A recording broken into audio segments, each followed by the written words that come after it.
Welcome to Innovation Pulse, your quick, no-nonsense update on the latest in clean tech and EVs.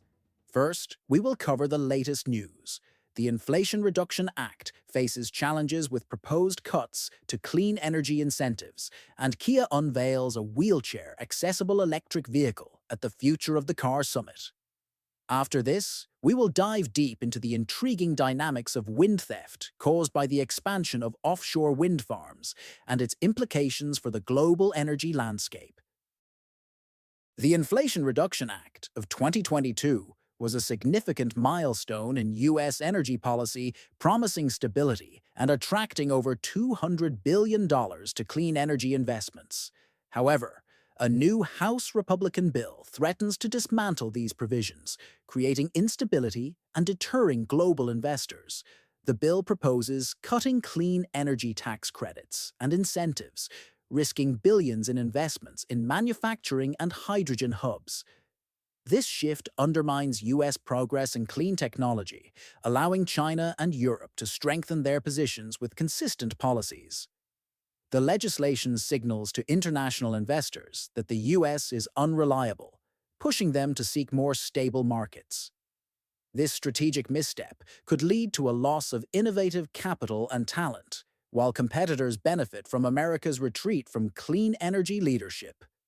Ultimately, this could reshape the global economic landscape, leaving the U.S. behind.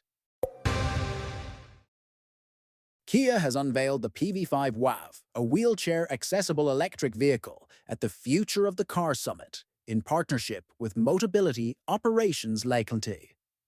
This vehicle aims to enhance mobility for wheelchair users, their families and caregivers, featuring a side entry system and third-row tip-up seat for convenience and safety. The PV5 WAV will be produced at Kia's eco-friendly plant in Korea, and it highlights Kia's commitment to sustainable mobility. The model includes innovations like a quick-use wheelchair ramp and specialized fastening systems, alongside software applications for users with disabilities. Kia's collaboration with Motability, the UK's largest vehicle leasing company for persons with disabilities, underscores its dedication to accessibility. The company plans to expand its accessible vehicle offerings to more regions, aligning with its vision of becoming a leader in sustainable mobility solutions.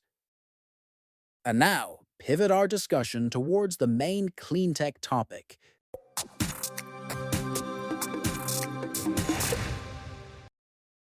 All right, everybody, welcome to another episode of Innovation Pulse, where we break down the latest in clean tech and sustainable solutions.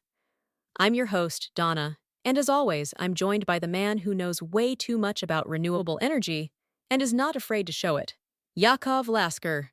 Thanks for that introduction, Donna. Always keeping me humble. But yes, I've been diving into something fascinating that's happening as we rapidly expand our wind energy infrastructure worldwide.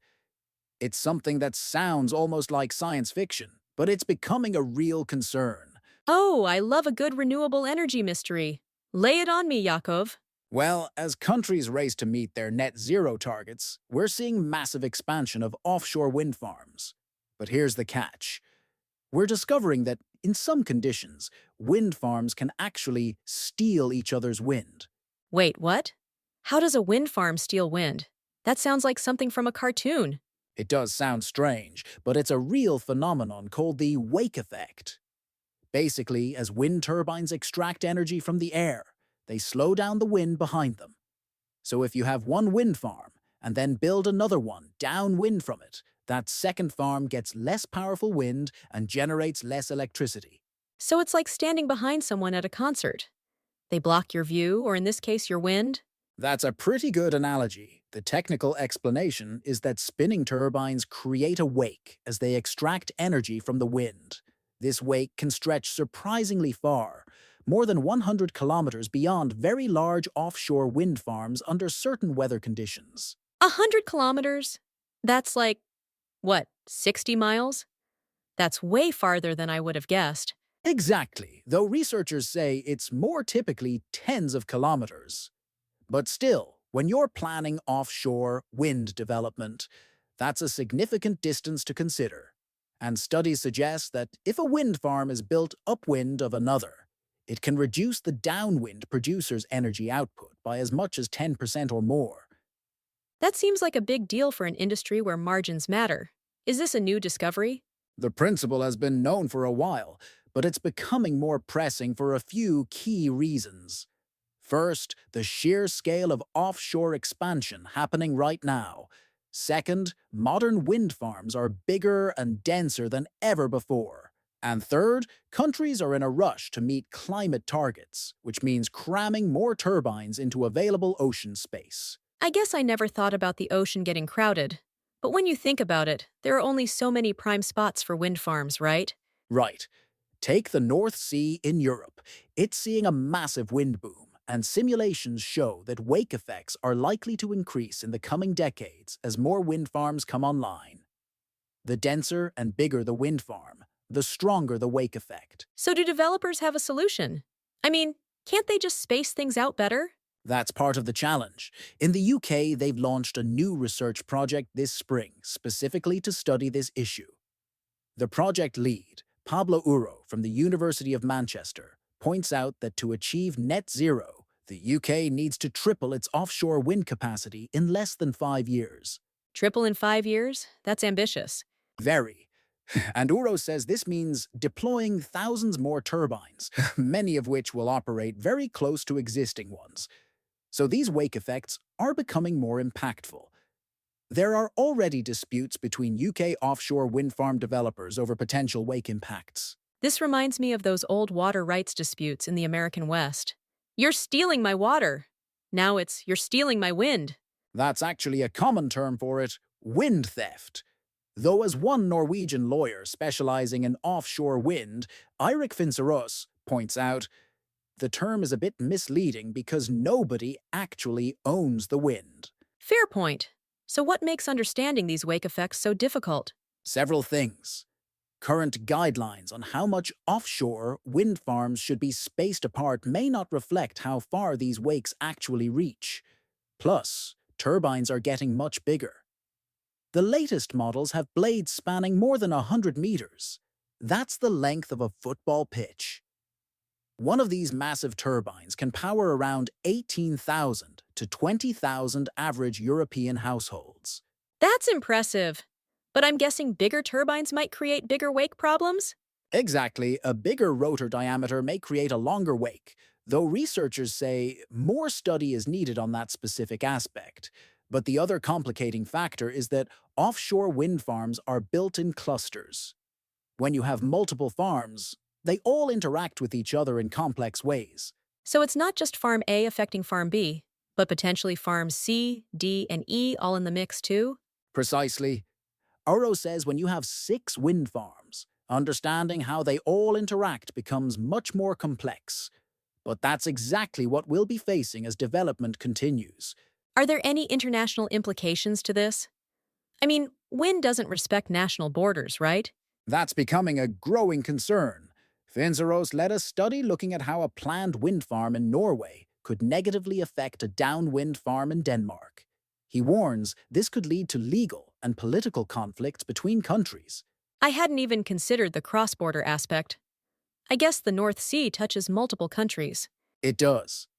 And Uro raises this point too.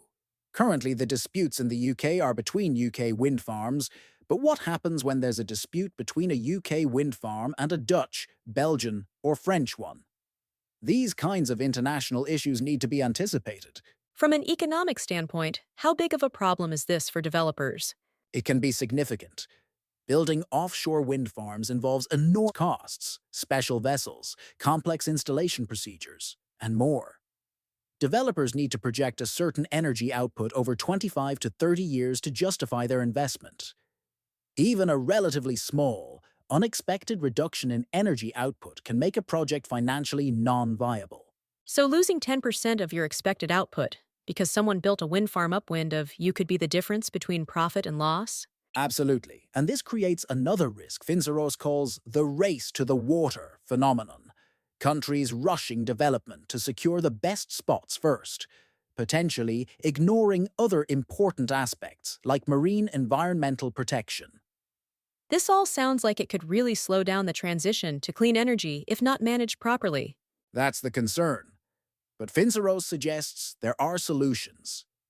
European countries could cooperate and consult with one another when planning wind farms, and introduce clear regulations to manage wind as a shared resource, similar to how they handle other shared marine resources like cross-border oil deposits or fish stocks. So, treating wind like other natural resources that already have established international agreements? Exactly, and he points out that these European countries generally have good political relations, which helps. Everyone shares the goal of decarbonizing energy sectors quickly, so fighting over wind isn't in anyone's interest.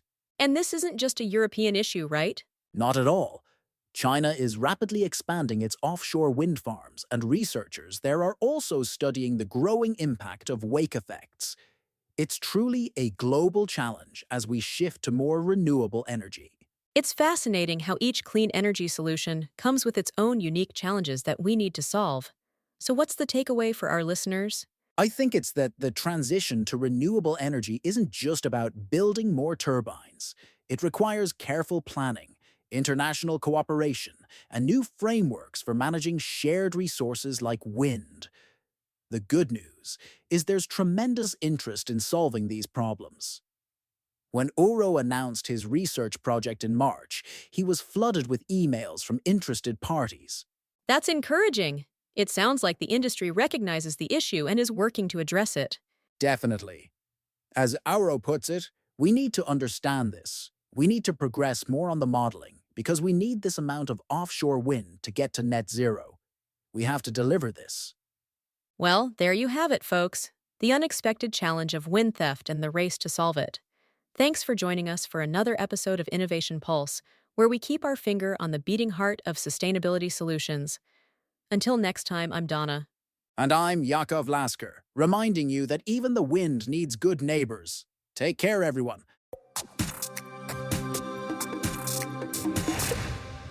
That wraps up today's podcast, where we explored the potential setbacks in U.S. clean energy policy from proposed cuts to vital incentives, and the intriguing challenge of wind theft in the expanding offshore wind farm industry.